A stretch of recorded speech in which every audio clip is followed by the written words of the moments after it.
আজ বানাতে যাচ্ছি আমি পারিপ্পু কারি, যেটা ওনামে খাওয়া হয়। প্রপার ওনাম সাদ্যাতে কিন্তু পারিপ্পু কারি কিন্তু সবচেয়ে প্রথমে সার্ভ করা হয়। তার জন্য এখানে আমি নিয়েছি 1 কাপ মুগ ডাল। এটা কিন্তু খোসা শুদ্ধ হোল মুগ ডাল যেটা থাকে সেটাই নিয়েছি, কিন্তু সেটা দিয়েই রান্না করা হয়। প্রথমে এই মুগ ডাল ধুয়ে পরিষ্কার করে নিয়ে কিন্তু একটু শুকিয়ে নিতে হবে। তারপর শুকনো খোলায় একটু ভেজে নিতে হবে, কোনো তেল নয় কিন্তু কিছু নয়, শুদ্ধ শুকনো খোলাতে মিডিয়াম হিটে ভালো করে রোস্ট করে নেব। এতে কিন্তু দেখবে রোস্ট করতে করতে মুগ ডাল থেকে একটা সুন্দর স্মেল বেরোতে শুরু করেছে। গ্যাসের আজ কিন্তু খেয়াল রাখতে হবে ডাল যেন আবার পুড়িয়ে না যায়, সেটাও আমাদেরকে খেয়াল রাখতে হবে। এই হোল মুগ ডালে কিন্তু প্রোটিনের সাথে সাথে রয়েছে potassium, magnesium, iron, phosphorus, zinc. তা বুঝতেই পারছো কত হেলদি কিন্তু অপশন। সুন্দরভাবে দেখো রোস্ট করা হয়ে গেছে, কালারও কিন্তু স্লাইট চেঞ্জ হয়েছে।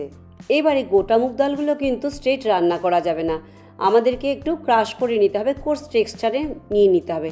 তার জন্য ইমিডিয়েটলি কিন্তু গ্রাইন্ডারে গুঁড়ো করব না, একটু ঠান্ডা হয়ে যাওয়ার পর এবার গ্রাইন্ডারে দিয়ে একটা কোর্স পালস মোডে একটু কোর্স টেক্সচারে নিয়ে আসতে হবে। দেখতেই পাচ্ছো পুরো কিন্তু পাউডার হয়ে যায়নি, একটু দানা দানা থেকে গেছে, আবার গোটাও নেই। কিন্তু এই টেক্সচার আমাদেরকে গ্রাইন্ড করে নিয়ে আসতে হবে। এবারে ভেঙে নাও মুগ ডাল আমাদেরকে সেদ্ধ করতে হবে। যে পাত্রে রান্না করবে সেই পাত্রে 4 কাপ আমি জল গরম বসিয়ে দিলাম। দিচ্ছি ছোট একটা পেঁয়াজ একটু কেটে দিয়েছি, আর দিয়েছি 2টো কাঁচা লঙ্কা। এবার ওই গুঁড়ো করে রাখা মুগ ডালও দিয়ে দিয়েছি এতে।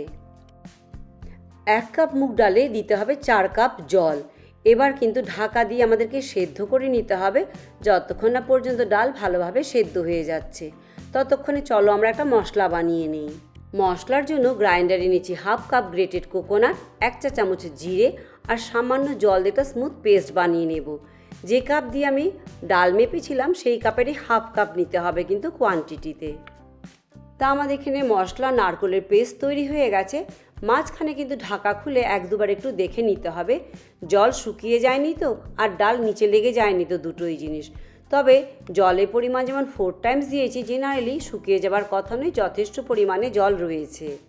10 থেকে 12 মিনিট পর ঢাকা খুলে দেখে নিচ্ছি। এবার টোটাল টাইম বলছি, মাঝখানে কিন্তু ঢাকা খুলে আমি 1-2বার একটু নাড়িয়ে দিয়েছি। এবার দেখে নিচ্ছি ডাল আমাদের ভালো করে সেদ্ধ হয়ে গেছে কিনা।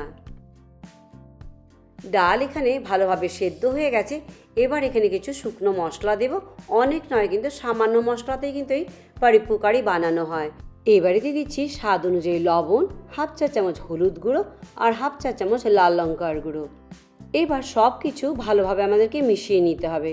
দিয়ে কিন্তু 1 কাপ দিয়ে দেবে এতে গরম জল।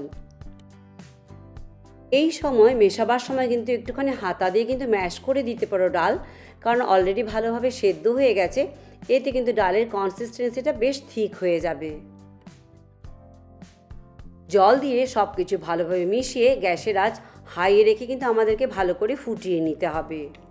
তোমরা আমার ভিডিওটি ফেসবুক পেজ থেকে দেখে থাকলে পেজটি লাইক করে চ্যানেলটি সাবস্ক্রাইব করে দেবার অনুরোধ রইল।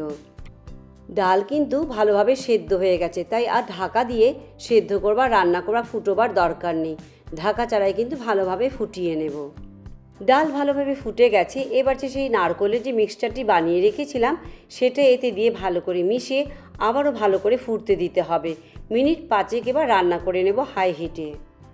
এটার কনসিস্টেন্সি কিন্তু খুব ঠিক হবে, খুব পাতলা হবে তাও না, কিন্তু মাঝামাঝি। তবে কিন্তু তোমরা তোমাদের পছন্দ মতো কনসিস্টেন্সি অ্যাডজাস্ট করে নিতে পারো। আমাদের পারিপ্পু কারি ভালোভাবে ফুটে গেছে। এবার এতে কিন্তু একটি তড়কা দিতে হবে। তার জন্য একটি তড়কা প্যানে আমি দিয়ে দিচ্ছি 1 চা চামচ ঘি। ঘি ভালোভাবে মেল্ট হয়ে গেলে দিচ্ছি 2টো ফাটিয়ে নেওয়া শুকনো লঙ্কা। একটুখানি ভাজা ভাজা হয়ে গেলে দিয়ে দিচ্ছি 1 চা চামচ গোটা সর্ষে, আর দেবো কিছুটা কারি পাতা। 20-30 সেকেন্ড একটু ভেজে নিয়ে এবার সেই ডালের উপরে দিয়ে কিন্তু মেশাচ্ছি না, এখন একটি ঢাকা দিয়ে 5 থেকে 7 মিনিট স্ট্যান্ডিং টাইমে রেখে দিচ্ছি। মিনিট 5-7 পর এবার ভালো করে ডালের সাথে এই যে তরকাটা উপরে দিয়ে রেখেছিলাম ভালো করে মিশিয়ে দিতে হবে। দেখবে খুব সুন্দর কিন্তু ফ্লেভার বেরোচ্ছে এই ডাল থেকে। তোমরা যদি বাড়িতে কিছু ওনাম সেলিব্রেশনে কিছু স্পেশাল রেসিপি বানাতে যাও, আমি বলবো এই ডালের রেসিপি পারিপ্পু কারিটা ট্রাই করে কিন্তু বানিয়ে খেয়ে দেখো। খুবই সহজ, খুব কম উপকরণে কিন্তু বানানো যেতে পারে।